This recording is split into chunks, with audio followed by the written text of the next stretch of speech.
Good evening, everyone. Or even it's evening here. It's time to read another Choose Your Own Adventure. This one is Hurricane! Exclamation point. And it's written by Richard Brightfield. And it's Choose Your Own Adventure number 82. Here's a close-up of the cover. It's like they're on an inflatable raft, and they look quite scared. Although they're all looking in different directions. I don't know. Anyways, okay. Confusing. Alright. And as always, we'll read the back cover so we can get all excited about this evening's Choose Your Own Adventure. You're the star. 16 exciting endings. Can you survive the stormy seas and the wrath of Dr. Hurricane? You're a treasure hunter, again, searching for a man who's missing at sea, and you are kidnapped and taken to the laboratory of a scientist called Dr. Hurricane. Evil Dr. Hurricane can create storms at will, and he wants you to help him attack the world's largest cities. How will you save yourself and the world from destruction? If you decide to pretend to go along with Dr. Hurricane's scheme, turn to page 81. If you refuse and risk his wrath, turn to page 34. But watch out! Dr. Hurricane can control nature. You could be caught at sea by a fierce storm, trapped in shark-infested waters, or you may enter a time warp and discover a strange, wonderful new world. What happens next in the story? It all depends on the choices you make. How does the story end? Only you can find out. And the best part is that you can keep reading and rereading and rereading until you've had not one, but many incredibly daring experiences. Wait, yes, Rob, Dr. Hurricane.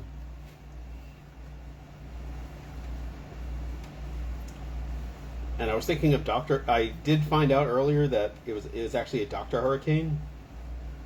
And then I was thinking, for some reason, a Dr. Faustus popped in my head. And I was thinking, Dr. Faustus was the first person to make a Faustian bargain. I think. Pretty sure. So maybe Dr. Hurricane was the first person to make a bargain with a hurricane. Possibly. Yeah, I don't trust any doctors in this series either, except for Dr. What's her name? Oh no. Can't believe I forgot her name. Her I trust. Whoever her name is, I forgot. And kids can't stop reading the Choose Your Own Adventure stories. And teachers like the series too. Choose Your Own Adventure and make reading more fun. It's Hurricane. There we are on a boat. Bought a boat. I'm on a boat. Illustrated by Leslie Morrill. It's an Edward Packard book. Dr. Vivaldi. Yes, thank you, Rachel. I can't believe I forgot her name. Dr. Vivaldi. A pro wrestler named the Hurricane, but he's a good guy. I don't know what to believe anymore. Well, maybe he's actually the evil scientist Dr. Hurricane in disguise. This was originally published August 1988. Oh, and the cover art is by Catherine Huerta. The inside illustrations are by Leslie Morrill. I always like to make sure it's clear, because you see this illustration, like, wow, that art is great, or, well, I mean, decent. And then the inside art is, like, also great, but totally different style. And this is for Jack Looney, wherever Jack Looney is. Oh, let me make sure my phone is actually charging. There we go. For Jack Looney. And here's a map of the Gulf of Mexico, just in case we don't know what that is, and the Caribbean. Not a very detailed map. Okay. Warning, do not read this book straight through from beginning to end. These pages contain many different adventures you may have when you try to locate a man who is missing at sea. From time to time as you read along, you will be able to make choices. Your choices may lead to success or disaster. The adventures you have will be the results of those choices. After you make your choice, follow the instructions to see what happens to you next. Be careful. You set out to sea in the midst of hurricane warnings, and you may be swept up by the storm, or you may discover a time warp and a strange new world. Good luck. Now, you know there's a time warp always has to enter into the picture somewhere. You'd be like, you're a baseball star. You may hit a home run, or you may get into a time warp. Who knows? And here we are on our boat, relaxing, nice calm seas. You are a treasure hunter. You search the Caribbean and the Gulf of Mexico for ancient sunken galleons filled, you hope, with jewels and gold bars. Your home port is Key West, one island in a chain that stretches for more than 100 miles south from the lower tip of Florida. Your boat, the Sea Nettle, on which you also live, is a 30-foot sloop with an auxiliary engine. There are reports of a hurricane approaching to the south, but there is no sign of it yet as you relax on the deck of your boat, watching a brilliant tropical sunset fade on the horizon. As soon as it is completely dark, you go below deck to study some navigation charts in preparation for the next day's sail. You feel the boat sway slightly, but this movement is different from the way it rocks from an occasional small wave. Someone has come aboard unannounced. You put down the map you are holding and head back up the ship's ladder to the deck. A girl about your own age is standing there. "My name is Laura Sanford, and I need help," she starts, a bit flustered. "Come below," you say, "and tell me about it." Hi, Sue. Hi, Florida, America's Wang. Yeah, the lower tip. Just near the lower tip. So, already strange things are happening where some person just kind of came onto our boat. Laura follows you below deck. "I've read about you in the newspaper," she begins. "About your searching for treasure and all that. I know it's an unusual request, but I was wondering if you'd be willing to help me. My father is missing, out in the Gulf." "Have you gone to the Coast Guard?" you ask. "I did," she replies. "They were polite and said they'd do everything they could, but right now I think they are more interested in getting out hurricane warnings." "Has your father been missing long?" you ask. "I lost radio contact with him a few days ago," she says. "A few days? I'm sure he'll turn up soon," you say. "I don't understand, or you don't understand," she insists. "He knew he might be sailing into danger. He went out to investigate some mysterious signals. My father is a computer programmer. His hobby is amateur shortwave radio. A few months ago, he started picking up what seemed to be a strange language in Morse code. He became fascinated, almost obsessed, with finding out what it was. The signals didn't seem to be in any language that he could figure out, even using his computer. It was more like an elaborate code of some sort. With a friend, another ham radio operator, my father managed to calculate approximately where the signals were coming from. A week ago, he sailed out alone into the Gulf to investigate. 2 days after he left, I lost radio contact with him." Turn to page 6. Excuse me. "Do you know where your father was headed?" you ask Laura. "I have a duplicate of the chart he took with him," Laura says, taking out a folded sheet of paper from her purse and handing it to you. You unfold it on your chart table. It shows most of the Gulf of Mexico and the northern part of the Caribbean. The channel is between the western tip of Cuba, and Yucatan is circled, and a line going east and west is drawn just north of there. "My guess is that he was headed towards some point along this horizontal line," she says. You take down a chart of your own from the rack over the table and compare it with Laura's. "This is really interesting," you say. "The line marked in your chart is approximately where a Spanish galleon, the Valencia, was sunk by pirates in the 16th century. I've always wanted to look for it. Maybe we can combine one search with the other." "When can we leave?" she asks. "Meet me here tomorrow morning," you say. "We'll leave at dawn." A more innocent time. Yeah, owning a computer was a sign of intelligence. If you own a computer, it must mean you're a computer programmer. And that you're so smart and into ham radio operator stuff. Well, there we go. She's showing us something on the map. Turn to page 12. You awake at the first light of dawn, getting the sea nettle ready.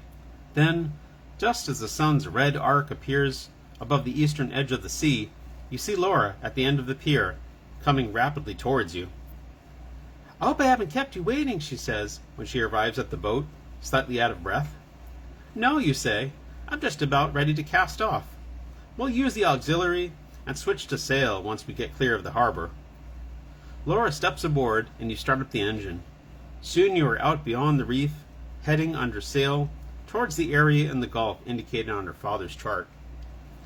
According to your father's calculations, the signals could be coming from anywhere along the tip of Cuba to off the coast of Yucatan, you say. We could start our search at either end. The coast of Yucatan is rocky and dangerous.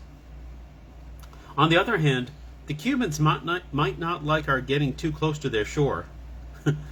Laura shrugs. "I don't know," she says. "You decide." They're going to look for One-Eyed Willie, yes. You were the original Goonie. Cubans might get upset if we get too close to their shore. If you head for the coast of Yucatan, turn to page 37. If you head for the tip of Cuba, turn to page 22. Just the tip of Cuba. Not all of Cuba. There's a tip. So do we want to go to Yucatan? Head for the tip of Cuba?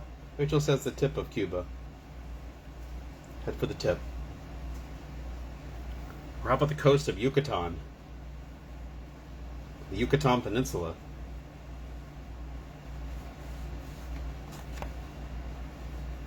Anyone else?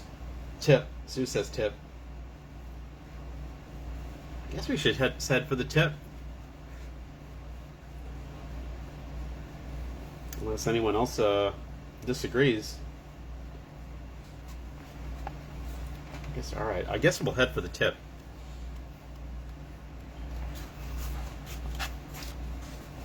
You check your compass readings and set a course for the western tip of Cuba. "Do you think you can find the signal that your father was getting on my shortwave radio?" you ask. "I'll try," Laura says. "The frequency is written down on the bottom of his chart. You handle the boat, while Laura goes below and works with the radio.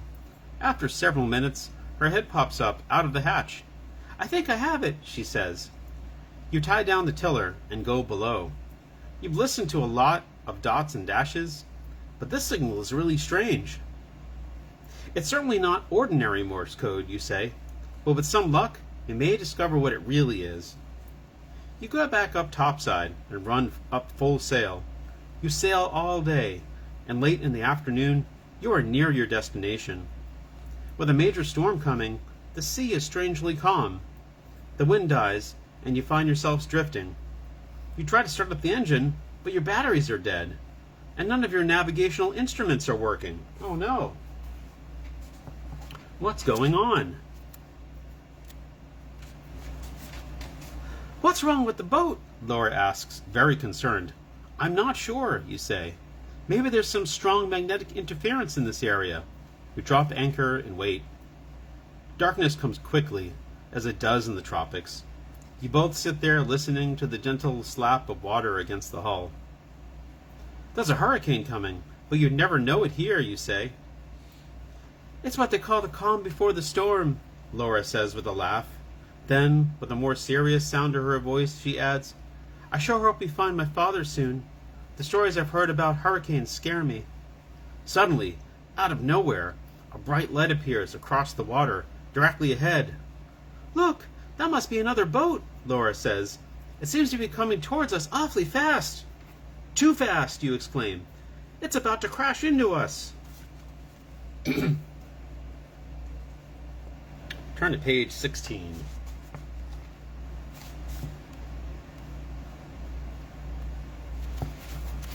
Suddenly the light sinks into the water, only 100 feet in front of you. You can follow its course deep below the surface as it passes down under your boat. The light continues in that direction until it disappears somewhere beneath the sea. "What was that?" Laura exclaims.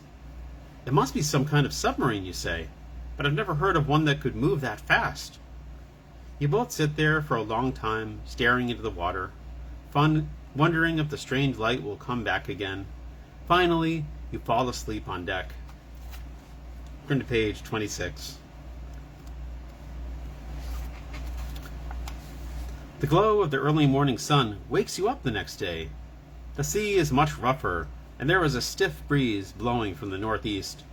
You check the barometer, see that it's falling dramatically, a sure sign of an approaching hurricane. Laura is also awake. She sees the worried look on your face. "What's the matter?" she says, her voice quivering a bit. "I think we're in for a big blow," you say. "What are we going to do?" she asks. "I think we'd better pull up anchor and head back to Key West," you answer. But when you try to pull up the anchor, it won't come up. "The anchor's stuck on something. This should make it come loose," you say, jerking the line back and forth. But it doesn't budge. The stories I've heard about hurricanes scare me. That's an outlandishly wild statement. Like, obviously hurricanes are scary. This is some important information. Thank you. "I'll have to swim down and shake the anchor loose," you say. "You mean you're going to dive down to the bottom?" Laura exclaims, a note of fear in her voice. "Don't worry," you reassure her. "I'll hang on to the anchor line as I go down. It won't take me long. The water is not at all that deep here." You take out your scuba diving equipment, air tank, mask, and weights, and lay them on the deck. Laura helps you put them on. When you are ready, you slip over the side and swim down towards the anchor. You are almost to it when something off to your right catches your attention. It's a huge dome rising from the sea bottom. Turn to page 18. It's a dome. It's ready for a dome.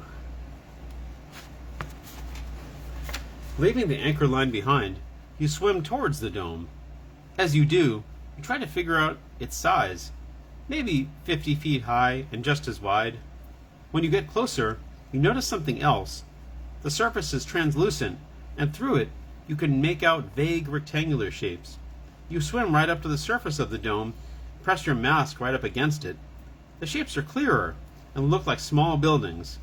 So far, you don't see any openings or outside features. There may be some on the other side of the dome, you think. Whatever it is, a government project of some sort, perhaps. It could be dangerous. Something is telling you to go back to your boat, fast. On the other hand, the dome is fascinating, and it wouldn't take you long to swim around to the other side. If you go back to free the anchor, turn to page 75. If you swim around to the other side of the dome, turn to page 31. And there we are at the dome. Ready for dome. So, do we want to go back and free the anchor, or swim around to the other side of the dome? What do you think, Miss Kitty? Should we go to the other side of the dome? No? I'm asking that. Swim around? Yeah, swim around. Perfect time for it. That's what Rachel thinks. It'll be the perfect time to swim around to the other side of the dome. Nothing bad's going to happen at all. You can always free the anchor later in like another minute, because we'll just swim around to the other side of the dome, look at it, be like, okay, that's cool. Wait, is Miss Kitty? Oh, no, I'm sorry, not Miss Kitty. What am I talking about? No. Josie.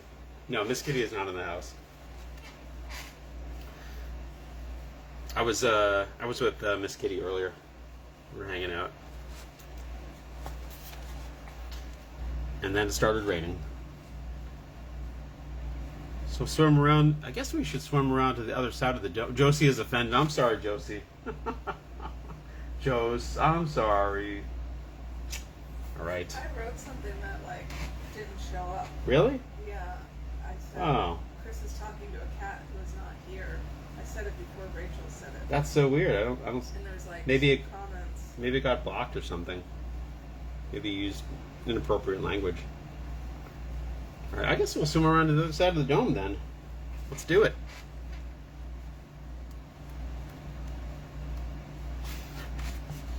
You follow the curve of the dome around to the other side. There you see a high, arched entrance to the dome.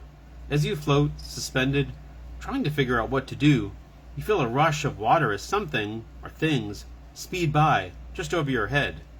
They are miniature submarines of some sort. Then, one of them arcs around and comes back. As it does, two figures in wetsuits and scuba gear come out of the sub. They swim directly towards you. You realize, too late, that there's no chance of escape. On page 15. There's no chance of escape. Yeah, I don't know if I'm like banned or something, but It's weird. none of my comments are That's... None of your comments are showing up? Yep. You've been banned. You've been banned from the Choose Your Own Adventure. You've been banned from the Choose Your Own Adventure reading. The two figures drag you inside the mini-sub and tie you to the small deck behind the cockpit canopy.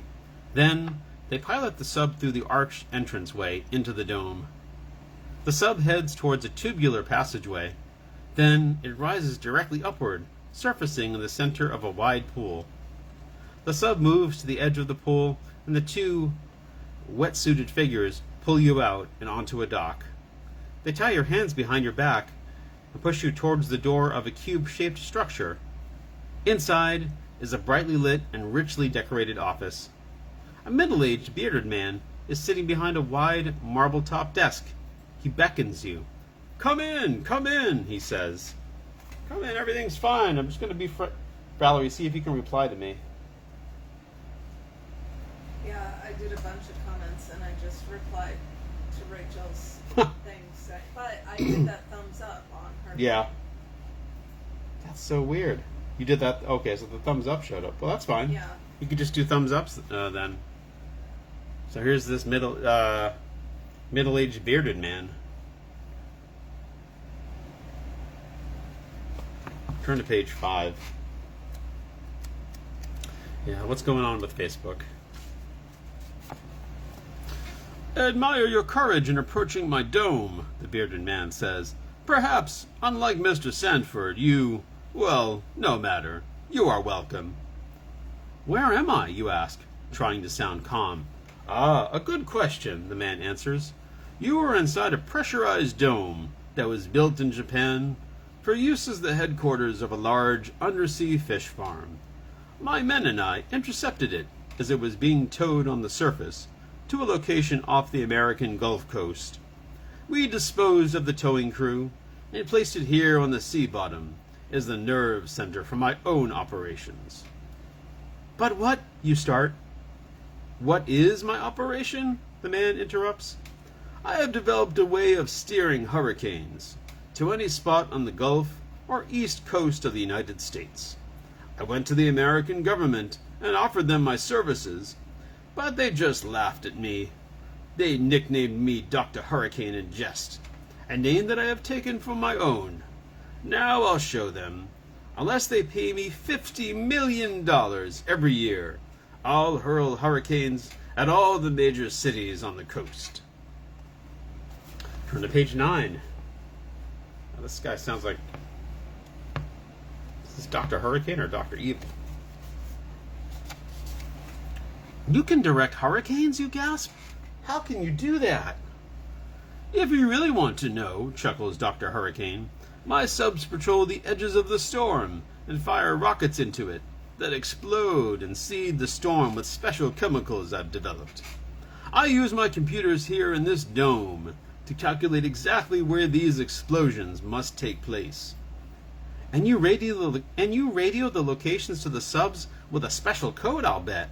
You say, My! You are bright, Dr. Hurricane exclaims. That settles it. You must join my organization. I can make you rich beyond your wildest dreams. But if you don't join, I may have to be somewhat harsh with you. Okay. If you pretend to join, turn to page 81. If you refuse outright, turn to page 34. How come there's no option to just like join for real and not for pretend? But oh. So it asked me on my phone Yeah. if it says request to join Christopher's broadcast. Oh, that's weird. You requested it. Do I have to like say yes? I don't know, but Oh, it does. It does. What? Actually, I have to actually add you. why? I have no idea. I didn't have to add Rachel though. This is bizarre. Hold on. I don't know. What's this? Must be a new thing. Oh, there was an option here to add to have it request. I must have turned it on accidentally. Yeah, but why only me? Oh, so now I asked her if she asked you if you wanted to join the broadcast. Yes.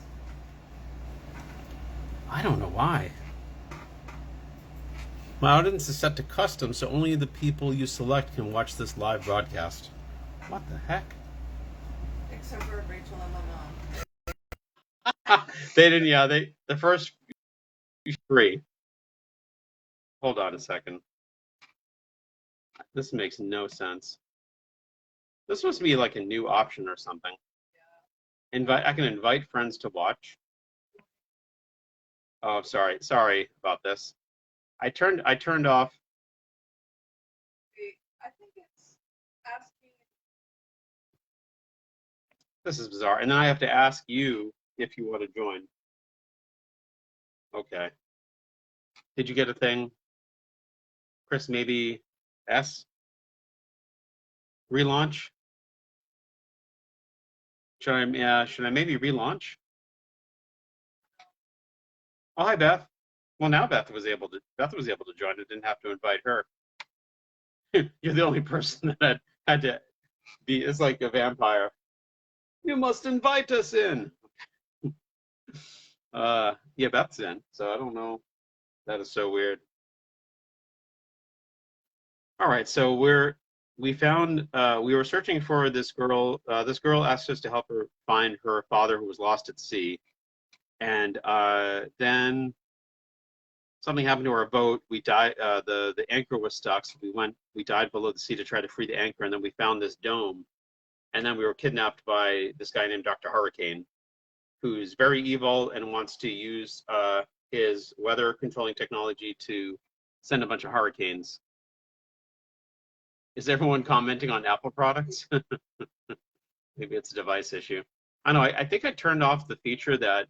It asked me if I want to be on or broadcast. Did you say yes? No, because it said like I don't want to go on camera right now. It's one of the reasons.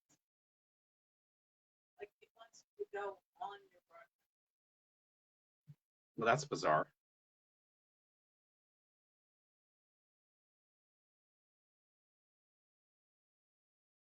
Oh, allows viewers to request to join you on video. What the heck? That is weird. All right, I added you. Oh, no, I don't want you to join the live broadcast. Yeah. No. I declined it. I declined it. Why don't you want to join me on the live broadcast? There are options like student where I am. I could Right. put my camera on. Right. Like, there are a whole bunch of Oh, options. man. Okay. This must be something new. Yeah, you can all join. We all be on video. Yes, Valerie on video. All right. See if you can just like comment on a Samsung. Yeah, we're on Samsungs too, on Androids.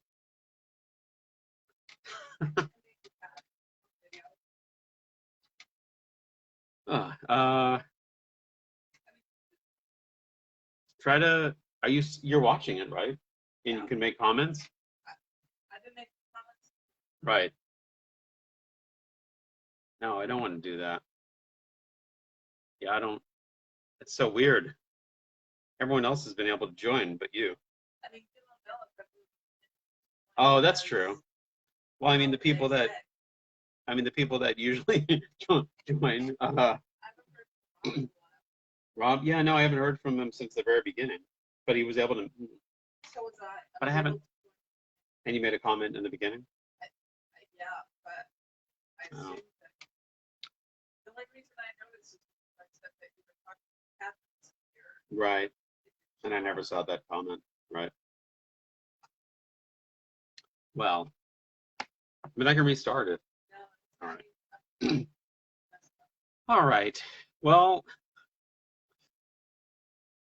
So where were we? Yes. So we can pretend to join Dr. Hurricane's organization because we're so bright, or we can just refuse and suffer the consequences. And he'll have to be somewhat harsh with us. So I don't know what somewhat harsh means. It could mean he just like kills us, or he locks us in his dungeon or something. No idea.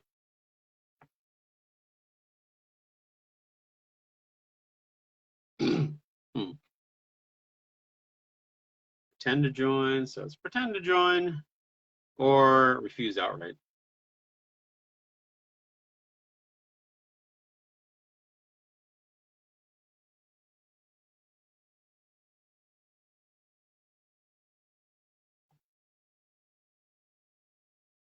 Those are the two. Well, now probably no one can comment, right? Probably. Or I could just like paint D&D figures. I got this D&D figure I started painting. I could just resume painting D&D figures. Do that on camera. No, maybe not.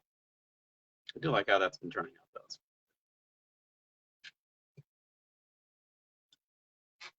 Refuse. Okay. Refuse to join his evil organization. And it didn't show up. Join.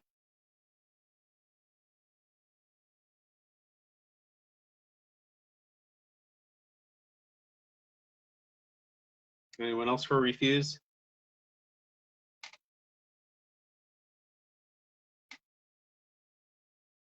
Or join? Oh yeah, I wonder if Rob like hasn't been able to comment either. Join. You also wanted. Oh, we'll join. Oh no, you said join. That said refuse. I think Rachel will have to be the tiebreaker. Oh, Sue said refuse.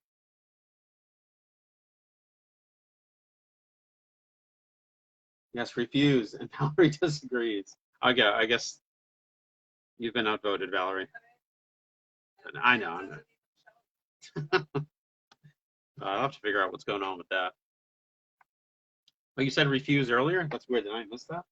Maybe I just missed it. No. I don't see it. Wow. I think there's just something going on with Facebook. I haven't changed any settings at all. And that setting where you can add people to like the video, that might have been there before and I just never noticed it. You refuse to join Dr. Hurricane. There's no way that I'm going to help you with your schemes, you exclaim. That's too bad, says Dr. Hurricane with an evil laugh. You'll have some time. In fact, a long time to regret that decision. He presses a button on the side of his desk, and several of his men come rushing into the room. Take our visitor to the guest chamber, he orders with another laugh. The men grab you roughly and push you back out the door. Your hands are still tied behind your back. They lead you away from the cube-shaped structure and through a number of narrow passageways between other geometric structures. These could be where Dr. Hurricane sources rockets and chemicals, you think. Finally, you come to an opening in the floor with a stairway going down. They push you down it, going single file until you reach a corridor at the bottom. At the end of the corridor is a cell.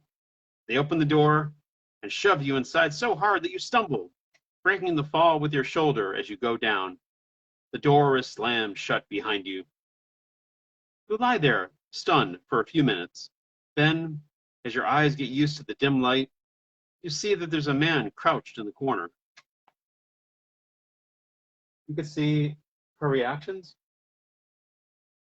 Oh, you could see Valerie's reactions? That's weird. They float around for a while. That's weird. You could see her reactions also.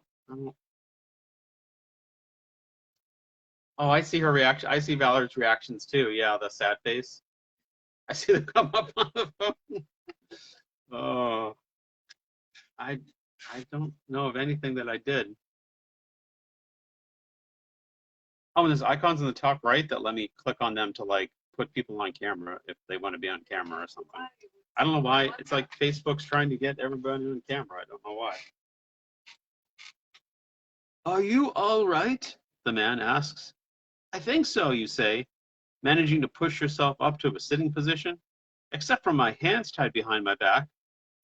I think we can do something about that, he says, getting up and coming over to you. By the way, my name is Sanford, Lionel Sanford. Then you're Laura's father. Mr. Sanford looks at you with a shocked expression. You know my daughter? He asks. She came with me out here to look for you. You say. In fact, she's somewhere above us, on the surface of the Gulf, in my boat. Then we have to get out of here and get to her, he exclaims as he manages to get your hands free.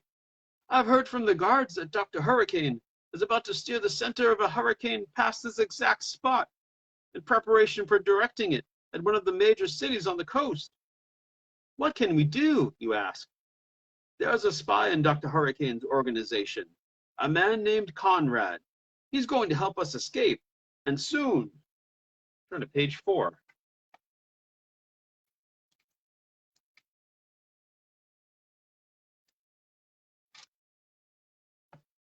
Conrad will be bringing us food later, says Mr. Sanford. Right now, I suggest that we rest.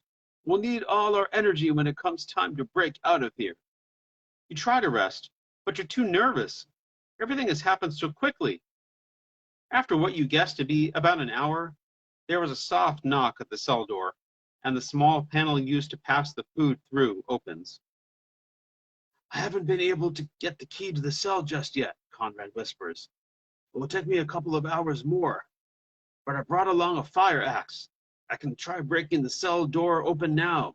It might make a lot of noise, though, and if there are any guards nearby, it's all over. What do you want to do? I can't think clearly, Mr. Sanford says to you. You make the decision. If you wait until Conrad gets the key, turn to page 82. If you tell him to try to break the door open, turn to page 25. So I love it how grown adults are always passing the important decisions on to you. I just don't know.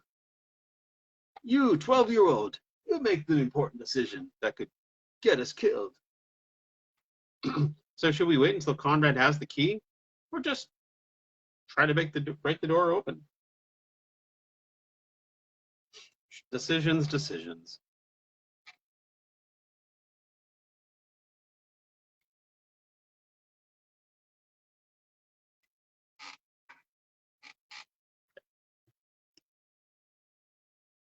Oh, sorry, the phone moved a little bit.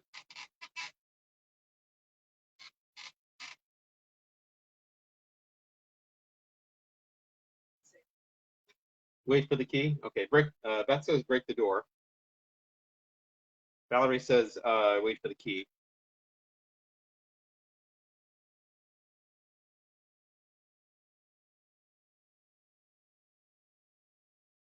So I just finished watching the Woodstock doc, so break it down. If we wait for the key, it could be too late. Oh, Woodstock doc, is that on? What's that on? Burn it up, burn it all. Break the door, break the door. Anyone else for break the door? Burn it all.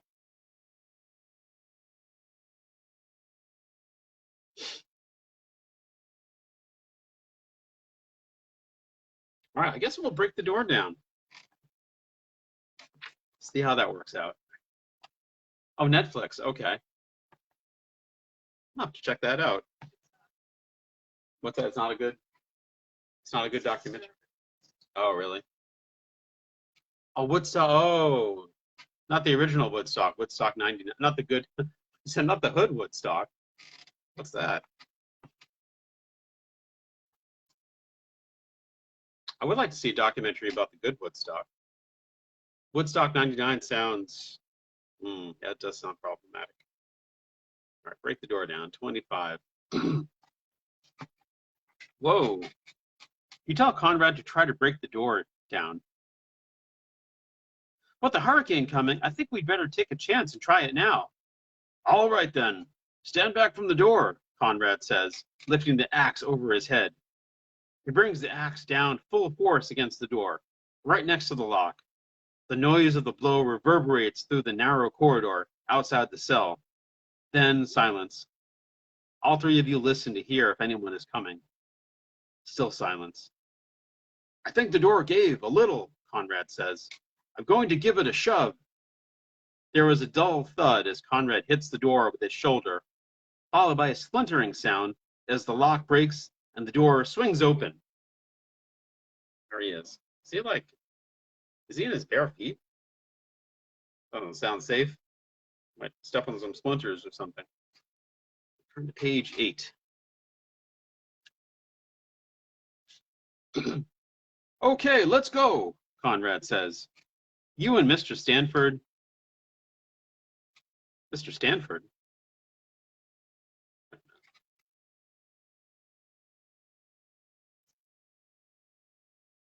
I thought it was Mr. Sanford. It is Mr. Sanford. Now his last name is Stanford, I guess. You and Mr. Stanford quickly follow him down the corridor and up the stairway to the upper level. There you have to run as fast as you can to keep up with Conrad as he weaves between the geometric structures. Suddenly, he stops and gestures for you all to crouch down. Up ahead is the dock, where several of Dr. Hurricane's men are working on one of the mini-subs. You two wait here while I go over to those men, Conrad whispers. When I signal, come running. Conrad walks down to the edge of the inside pool. The three men recognize him and keep working. Suddenly, without warning, Conrad shoves one of them into the water, then whirls and hits the second in the side of the neck with a karate chop. That one falls to the ground unconscious. The third man manages to dive out of the way and at the same time draw his gun. Conrad catches him with a kick to the side of the head just as he fires. But Conrad is hit. He sinks to the ground with a bullet in his shoulder. Turn to page 20. Yes, he knows karate. He did a karate chop. Oh boy. You and Mr. Sanford dash over to help the wounded Conrad. Get me into the sub, he says, groaning with pain. Another sub is due from the outside. We have only a few minutes while the outer door to the dome is open. You and Mr. Sanford carry him through the hatch of the sub. He slumps into the pilot's seat. You sit beside him in the co-pilot's seat. Mr. Sanford takes the jump seat next to you. I can't move my arm to operate this thing, Conrad says weakly. You'll have to do it. The red lever is for direct underwater ascent and descent. The joystick works the same as in airplanes. Push forward to go down and pull back to go up. Push it left to go left and Conrad slumps forward, unconscious. Mr. Sanford reaches over from behind and feels his pulse. I was a medic in the Navy. I have some experience with these things, he says. His pulse is strong. He's lost some blood, but I think he'll be all right. We'll all be all right if we can get out of here, you say. Fortunately, these controls seem simple enough. Go on to the next page. You push the red lever all the way forward. The sub instantly sinks below the water, going down fast. In a few seconds, you are lined up with the tunnel leading to the outside. With the regular controls, you guide the sub forward, and in a few more seconds, you are at maximum speed. You see the door to the outside up ahead, and it's still open. But just when you think you are away free, you suddenly see another sub entering the tunnel from the outside. Your sub is speeding towards a head-on collision in the narrow tunnel. Turn to page 36. Oh no! What is going to happen? You must avoid the other sub. But how? You can't keep going straight, that's for sure. You have a split second to decide whether to go up or down. If you pull back too sharply, you may crash into the ceiling of the tunnel. Or, even worse, the other sub may try to do the same thing, and the two of you will collide.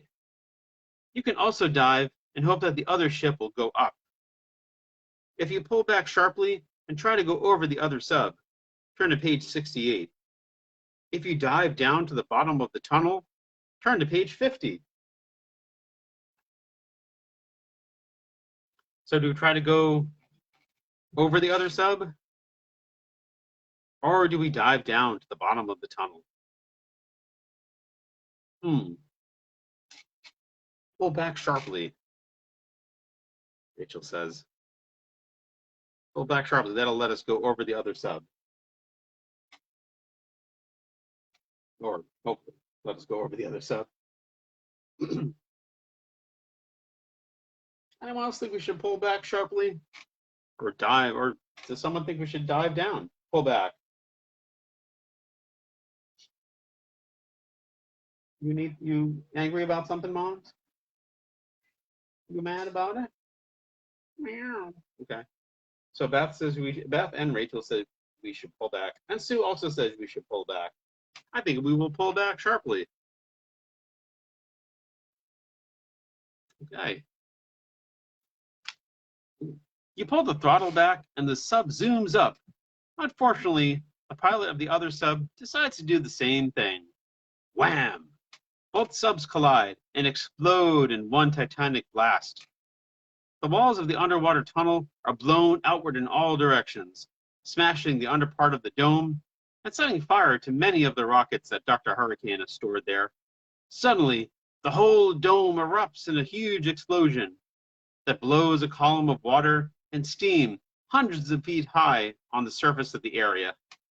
You gave your life, but at least you put an end to Dr. Hurricane and his evil plans. The end. Perfection. Perfection. Ah, perfection. Show me the real ending. Yes. The best ending where we die. All right. That was pretty cool. Look at that explosion. Woo! What a way to go. All right. Well, maybe then we'll try diving down to the bottom of the tunnel.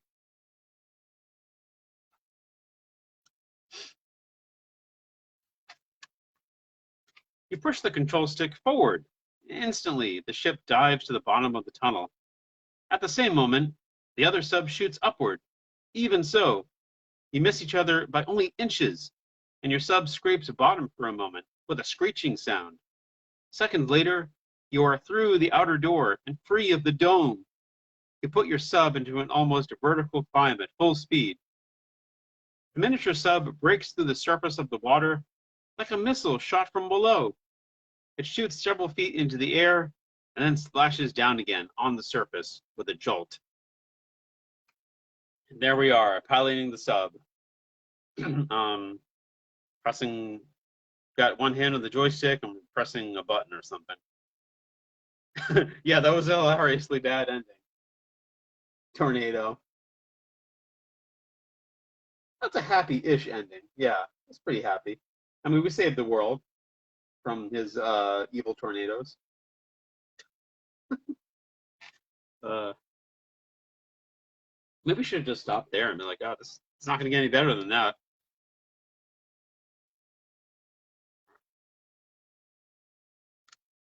Page 27.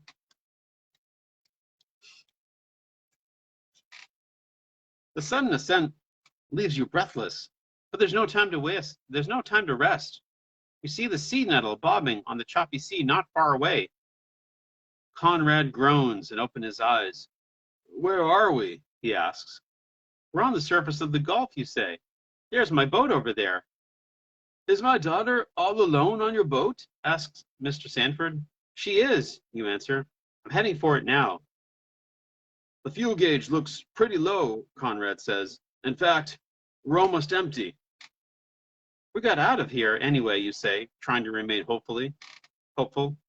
Suddenly, a big wave slams broadside into the small sub, knocking it all the way over on its side before it rights itself.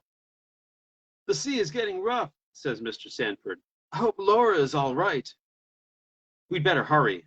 We're a sitting duck if Dr. Hurricane's other subs show up, Dr. Conrad says. If we can get the girl aboard this sub, we can try to make a run for it. Or we could all transfer to my boat and abandon the sub altogether, you say. I think the sea nettle might be able to ride out the storm. If you decide to pick up Laura and make a run for it in the sub, turn to page 41. If you decide to transfer to the sea nettle and abandon the sub, turn to page 58. So should we stay in the sub or abandon the sub and use the Sea Nettle. Because the Sea Nettle might be able to ride out the storm, but it might not be. But then also the sub might also abandon Laura. Just abandon Laura and stay in the sub. That's the third option. That was in the original draft, and they're like, nah, let's not do that. Just leave her on the boat. We'll open the hatch, the top hatch of the sub, and just wave to her, like, we gotta go. Sorry. We'll probably survive. Yeah, so we can either pick her up and make a run for it in the sub, or we'll all get into our boat and try to ride out the hurricane. See what happens. I mean, probably nothing bad will happen. Sea Nettle. Yeah, the sub is almost out of fuel. That's true.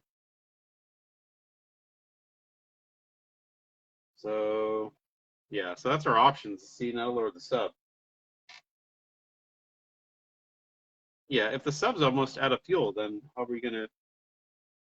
It's not gonna matter if we're trying to make a run for it. We'll still run out of fuel, maybe. No. Do you think she would go on the Sea Nettle, or? Yeah. Anybody else have an opinion on whether to use this? Oh.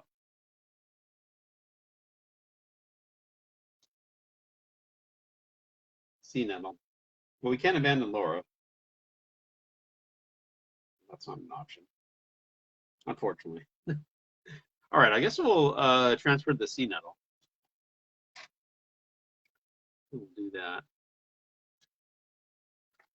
You decide to transfer to the Sea Nettle. After all, the sub is almost out of fuel.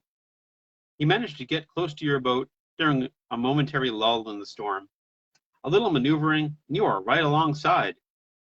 You pop open the hatch, and you and Mr. Sanford help Conrad out of the sub and over the railing of the boat. You find Laura crouched below in a corner of the cabin, her face as white as a ghost. But she is overjoyed to see her father, and she soon recovers. Meanwhile, you go back and set the sub's controls on automatic, slam the hatch closed, and jump back to the deck of the Sea Nettle. The sub takes off at full speed across the mounting waves, just as two of Dr. Hurricane's subs surface not far away. Dr. Hurricane's men think you are still in the sub and are trying to get away. The two subs chase the empty runaway, speeding side by side. They are almost to it when you see a large wave pick up one of the pursuing subs and crash it down on top of the other. There was a flash of light and a muffled explosion. For a second, louder than the howling wind, as the two subs blow up and disintegrate.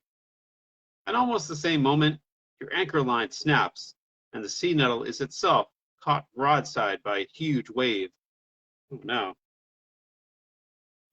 And there's Laura, happy to see her father, Dr. Sanford or Stanford, either one or the other.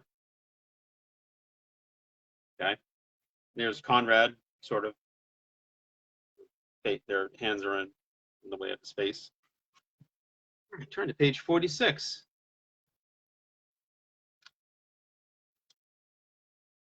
Torrents of stinging water wash over the deck as the Sea Nettle heels over on its side. You grab hold of a cleat to keep from being washed overboard. Bits of wood go flying past your head as the mast snaps in two and most of the rigging is blown away. Fortunately, the others are below when the wave hits. They are tossed around in the cabin, but no one is hurt. When the boat rights itself, you manage to crawl below and break out the sea anchor, a device that looks like a small parachute at the end of a rope. Back up on deck, you tie down one end of the sea anchor and toss the rest overboard. With the sea anchor trailing behind, the Sea Nettle slowly faces into the wind. Now, at least the waves aren't hitting you broadside, where they can do the most damage. Conrad shouts something up to you from the hatch, but you can't hear him over the howling sea. You climb back down with the others, closing the hatch behind you. On to the next page. I hate to say it, But I don't think this boat is going to hold together in this storm, Conrad says. What can we do? Laura sobs. We can stay with the sea nettle and take our chances, you say. Or we can get off in the life raft.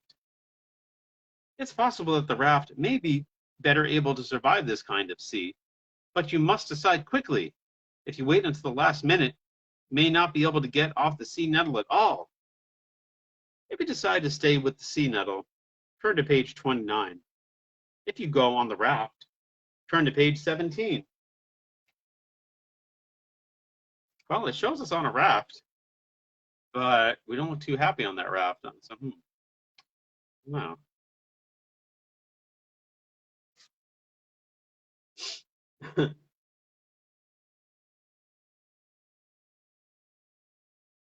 It's funny. I thought we were this character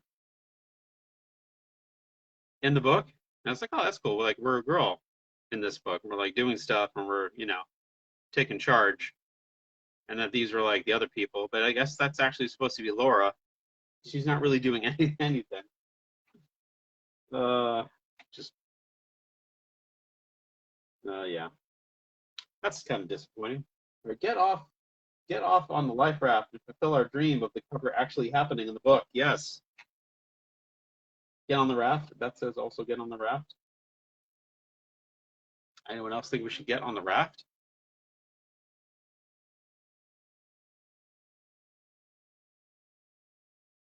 All right, we will get on the raft.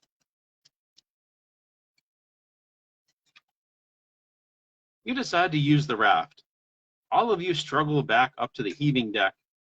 The sea nettle plunges bow on into the base of each wave and is then thrown violently upward, only to come crashing down seconds before plunging into the next.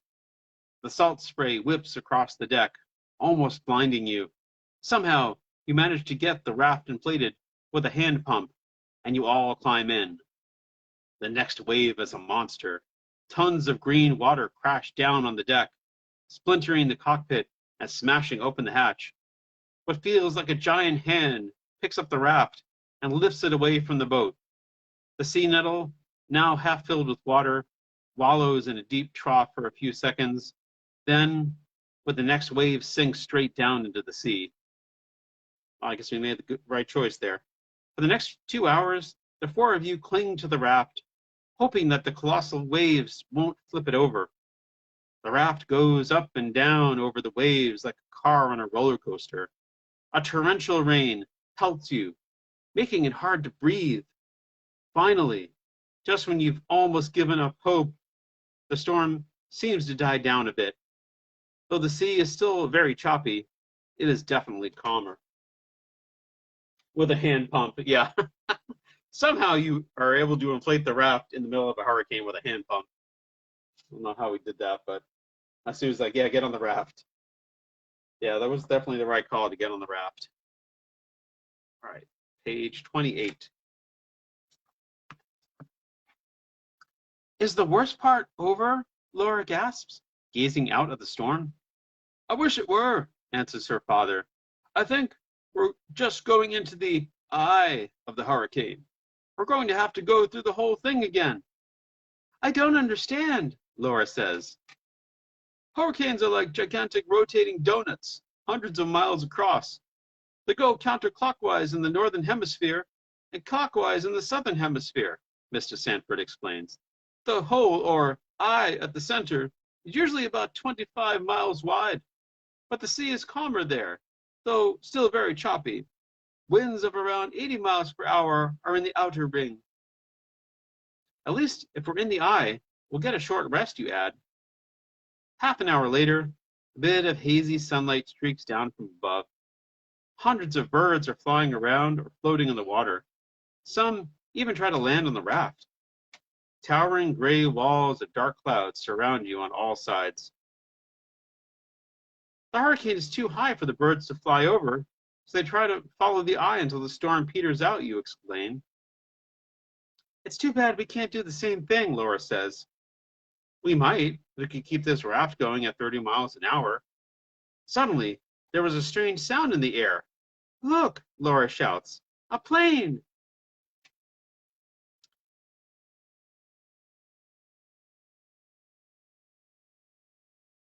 A large Navy seaplane buzzes by, not far over your head.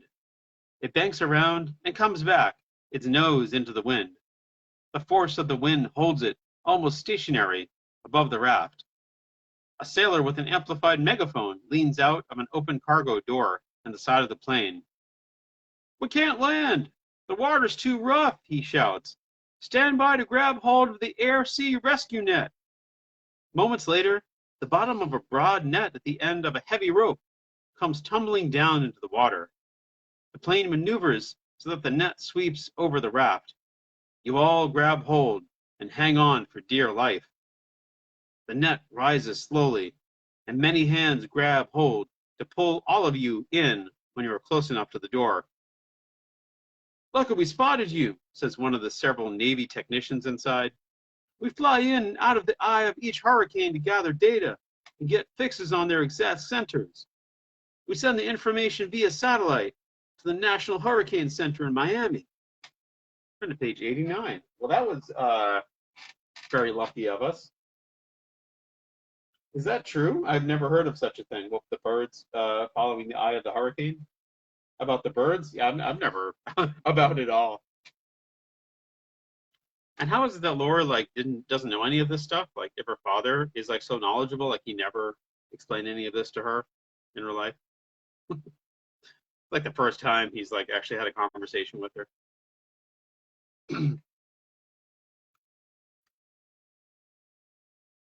Page 89. Where is page 89? I just looked it up, and the eye is the most dangerous place to be for a boat. Yeah. Sounds like Mr. Brightfield didn't do a lot of research on this one, maybe. And it seemed true. Oh, rogue waves are formed in the eye. That's not. Rogue waves don't sound good. All right. The plane flies high up over the towering walls of cloud that surround the eye, and then down again to the naval station at Pensacola.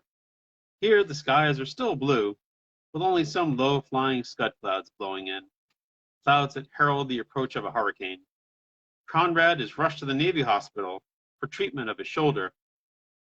"Thank you for helping us," Laura says to you. "I wish there was something we could do for you."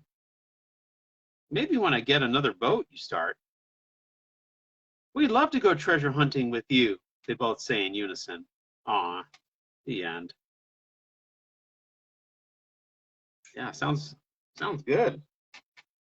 Us, Laura, and her father, all going treasure hunting together. That's exactly what they wanted to do. They wanted to go treasure hunting with us.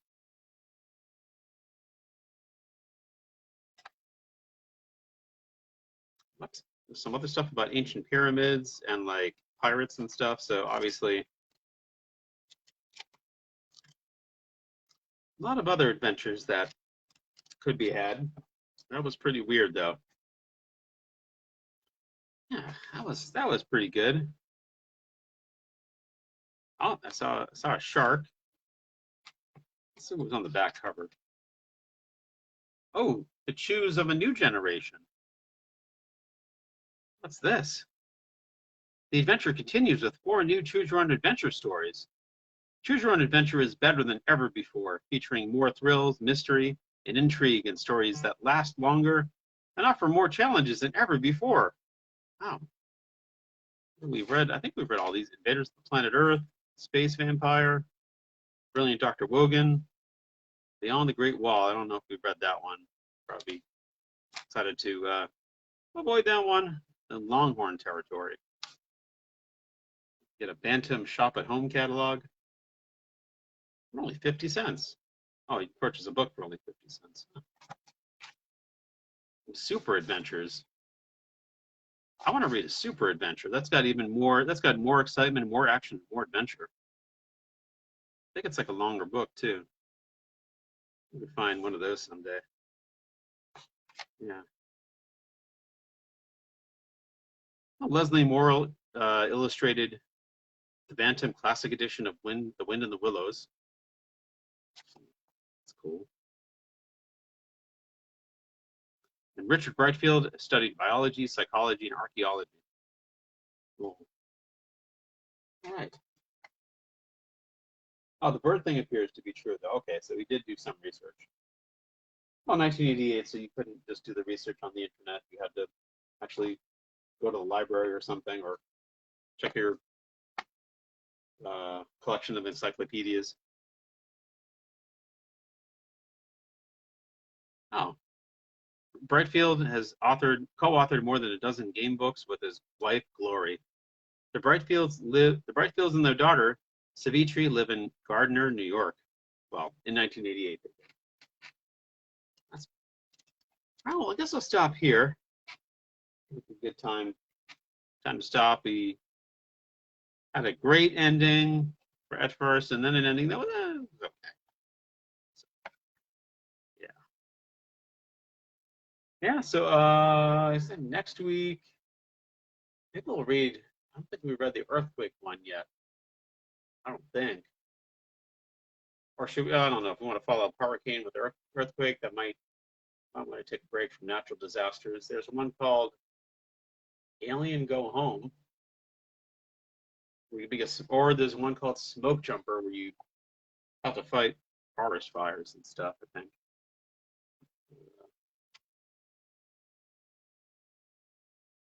Yeah, that would be a good one. Either one will be good, or any one of those choices. All right. Yeah. Thanks, Sue. Are you welcome, Sue? And yeah. Good night, everyone. And thank you for watching. And yeah. And I'll be back in another week. Hope you can all join me then, and we'll watch. Yeah, we'll watch, and we'll have another Choose Your Own Adventure book to read. So yeah. Have a good week, and I'll see you all soon.